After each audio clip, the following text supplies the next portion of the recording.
So whenever I had my podcast before, I had good equipment that I had no idea what the fuck I was doing with it. It was like too good. Like the audio was like the mics and everything that I had, it was like legit podcast equipment. I had, see, I don't even know like what everything is called. Like is it an interface that you like plug the like mics and everything into? And then that was plugged into like my computer. I had like whatever the Mac software is that's supposed to be the best for like video editing and like audio recording, again, that I didn't know how to fucking use. It was just like, it was too nice for me, for somebody who didn't know what they were doing. Now when I do my podcast, my audio sounds 1,000 times better than it did back then. And I literally record it on my phone with this Rode mic. And then I don't even do it. My brother extracts the audio for me. He uploads the audio, to like Spotify and Apple and stuff like that. And then I put the video on YouTube. And like, I don't know, to me, I listen to like a lot of podcasts, a lot of YouTube. YouTube is like my TV. And I would say the audio from how I've been doing it sounds good enough for me, good enough for somebody who's getting fucking 30 views, like maybe it should be better. Maybe I would get more, I don't know. Okay,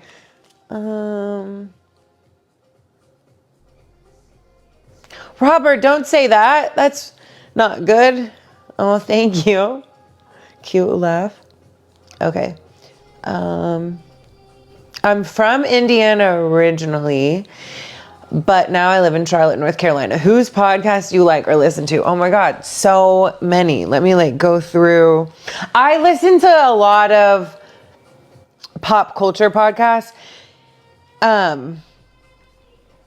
Now I'm trying to get more. I'll be honest, I think I'm very ignorant to a lot of things that are going on in the world. Like when Charlie Kirk got assassinated, to be honest, I didn't even know who he was. I'm learning more now, but like I didn't even know who he was.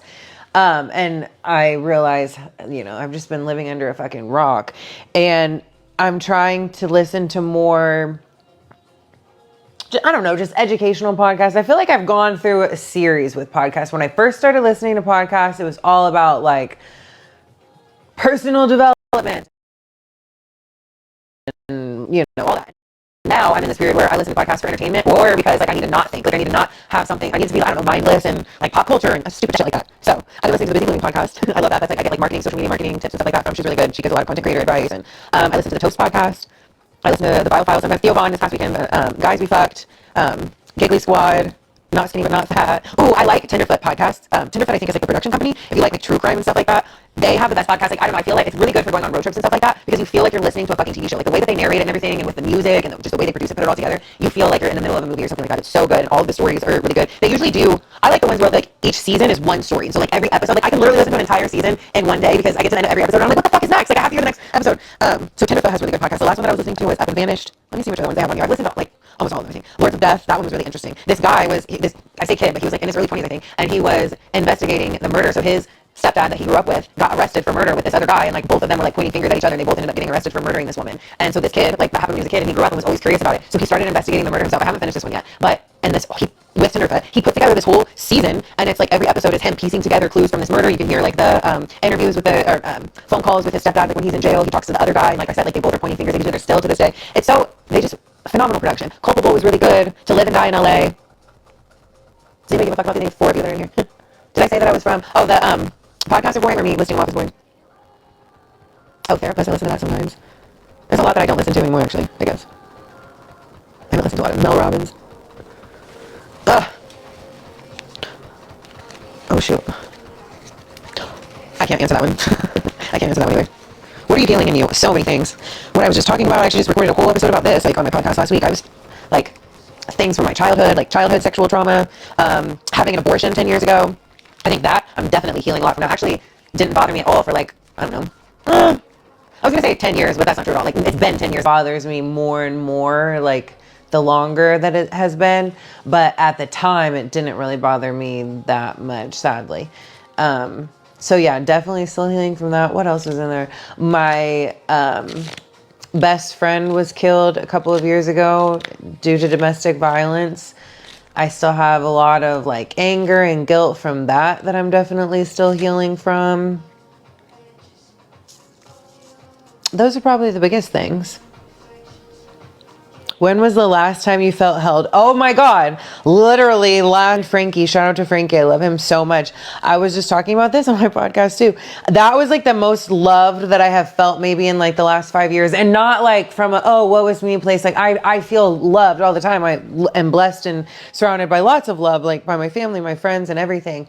But I feel like after I had recorded that episode and I was like talking about these things and it, I don't know, just felt kind of like a weight lifted in a way, but also super, super heavy. And I broke down crying. It was like 5 years worth of crying at once, I think. Like that's what it felt like. It felt like for the first time in the last 5 years of all of those things that I just mentioned that had happened 5 years, I don't know, was trying to be strong and like hold it together. And like last Wednesday night, whenever I was with my friend Frankie and I finally was like talking about all this and I was like vulnerable and opened up about all of it, I was hysterical, like making like uncontrollable sounds, crying, like it was so dramatic. But in that moment, I mean, he just comforted me so much. And like, that was the safest that I had felt probably in the last 5 years. And like I said, it just felt nice to like, I felt like I had needed to break down like that, like in the last 5 years, and doing it and getting it out of the way was like, oh, like, okay, now I can move on, like, or start healing, you know? Wow. So, okay. So anyways, now I'm going to go make myself some ice cream and go to bed. So thanks for joining me, all 10 of you that were in here. I appreciate your company. I'll be back again. Like I said, I've been getting on TikTok live all the freaking time now. This is like my new favorite thing, to hang out with me and all 10 of you that show up. Damn it. I can't get this thing out. Why did I do that? Okay. I'm going to pop one of my nails off. What was I saying? Anyways, thank you guys for hanging out with me. And, oh yeah, that's what I was saying. I'll be back. I'll do this probably every night. Well, and then, my workouts and stuff like that. I mean, literally all the freaking time.